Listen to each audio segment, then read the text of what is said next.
Hello my dear ladies, I'm so happy to see you again. You know me as Menopause Barbie, your menopause tailor, tailoring everything to help you manage your menopause your way.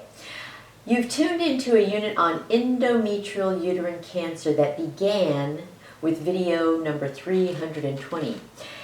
Videos 320 to 330 presented everything you need to understand the disease itself. In video 331, we began addressing the management options for preventing it. And the first thing I did was give you the principles of preventing endometrial uterine cancer, explaining that they are all based on the cause and the risk factors for endometrial uterine cancer. Well, one of the risk factors is being fat. So today we're going to address how you can avoid being fat. Now, I know you're thinking you already know how to avoid being fat, but I assure you that there is more to this video than you know or expect.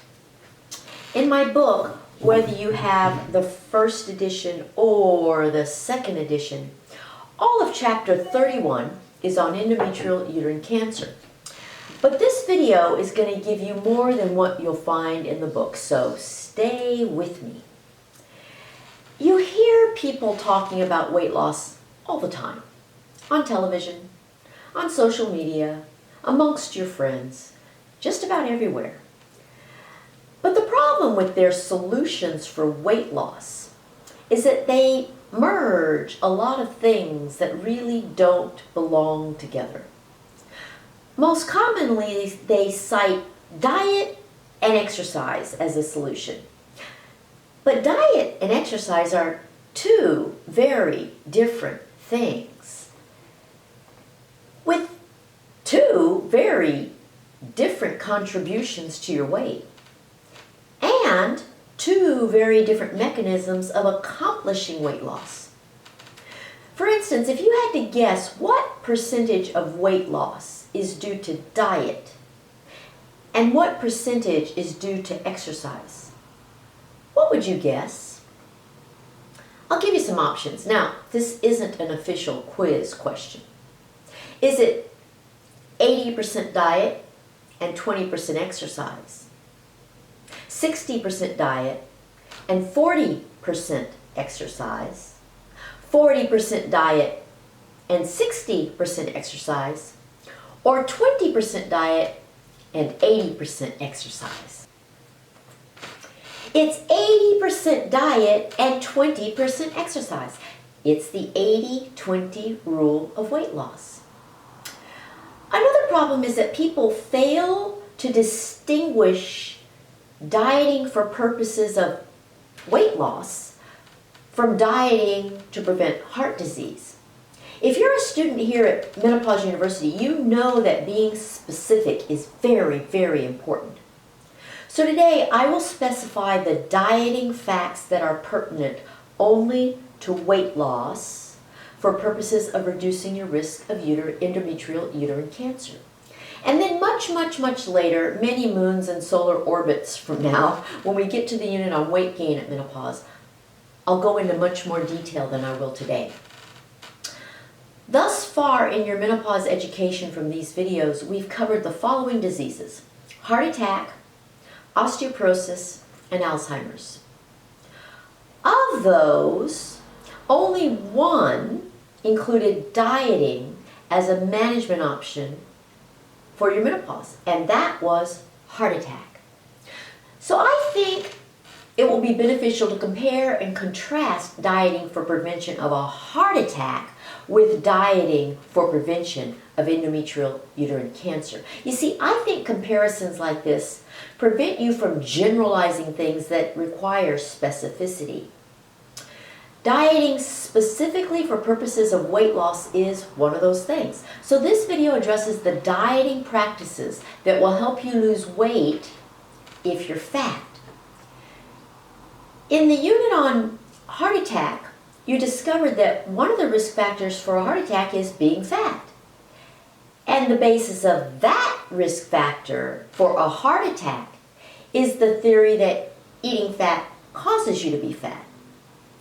The fat that increases your risk for a heart attack is saturated fat. And the reason it also causes you to be fat is that fat has twice the calories of protein and carbohydrates. The fatter you are, the higher your risk for a heart attack. And the longer you're fat, the higher your risk for a heart attack. So you can decrease your risk of a heart attack by losing weight.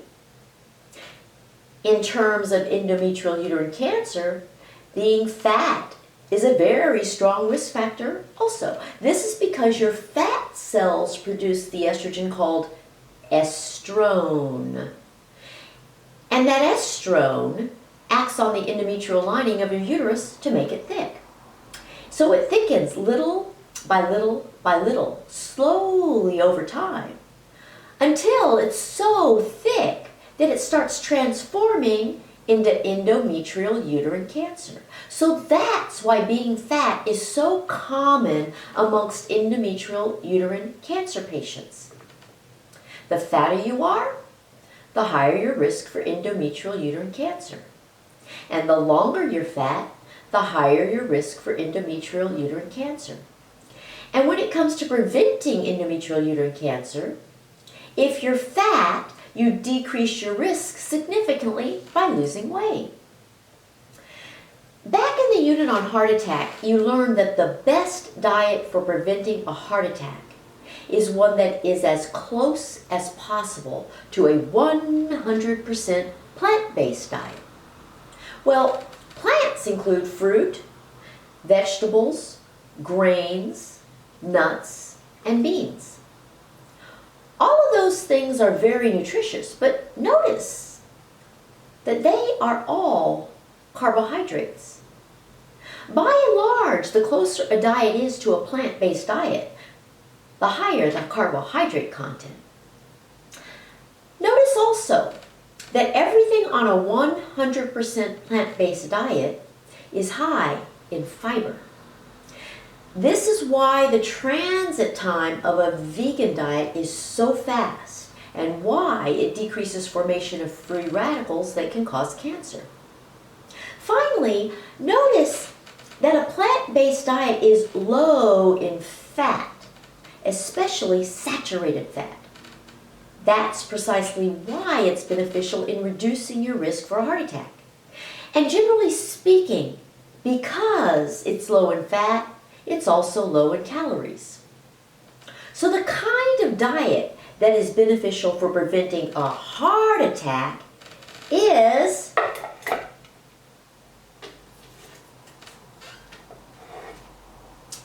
high carb, high fiber, low fat, and low calorie. Of course, the opposite of a high carb, high fiber, low fat, low calorie diet is a low carb, low fiber, high fat, high calorie diet. You know, the history of dieting for weight loss is a very long and very convoluted history. It goes way back to the 1940s when Ansel Keys launched a crusade against heart attacks and heart disease. At the core of his hypothesis was the notion that cholesterol was the culprit and that reducing saturated fat was the solution to decreasing cholesterol. That's what started the whole low-fat movement that is still strong today. For the next 40 years, scientists studied diets and heart disease, but they designed all their studies around the basic premise that cholesterol and saturated fat caused heart disease. And since most patients with heart disease were fat and needed to lose weight, there was a merging of excess weight and heart disease that nobody dared disentangle. You know, sometimes I think that people never outgrow their teenage need to conform, despite all their education and sophistication. It is quite common for those in scientific and medical circles to conform to the prevailing school of thought rather than question the status quo. Even though the very essence of science is to question things, sometimes scientists conform. And that's exactly what happened with the cholesterol, fat, heart disease, obesity hypothesis. As a result, the standard of care became recommending high carb, high fiber, low fat, low calorie diets to patients who needed to lose weight regardless of whether they had high cholesterol or a high risk of heart disease. And the medical establishment still does the same thing to this very day. But while the high carb, high fiber, low fat, low calorie diet was promoted both publicly and medically, some people noticed that it did not result in weight loss. This observation is the very kind of thing that people refuse to mention or admit or study or promote when it goes against the grain of the prevailing school of thought. It takes a rebel to bring such things out in the open. That's what Robert Atkins did with his diet revolution. Long before scientists had recognized that indigenous Eskimos lived off a very high-fat diet without having any evidence of heart disease. But they had not ventured to consider a high-fat diet for weight loss. So Robert Atkins and other rebels noticed that people on high-carb, high-fiber, low-fat, low-calorie diets did not lose weight even though they were hungry most of the time. And because they were hungry most of the time, they were sedentary. So Dr. Atkins decided to try precisely the opposite diet for weight loss. Low carb, low fiber, high fat, and high calorie. And what do you know? His patients lost weight and weren't hungry. Other physicians copied Dr. Atkins and saw the same successful weight loss results. But remember, the medical community is just like a bunch of high schoolers. So what did they do? They shunned all the professionals who promoted the diet that was not in keeping with the prevailing school of thought. They labeled anyone who was bold enough to go against the grain as a quack. And this is still the case today. So the best diet for specifically achieving the goal of weight loss and decreasing your risk for uterine cancer is a low carb, low fiber, high fat, high calorie diet. Now, the problem with high-fat diets is that people tend to automatically associate them with high animal fat. But you can accomplish a high-fat diet with plant fats as easily as you can with animal fats. And the same goes for protein. Most high-fat diets are high-protein diets. And you can have a high-protein plant diet just as easily as you can have a high-protein animal diet.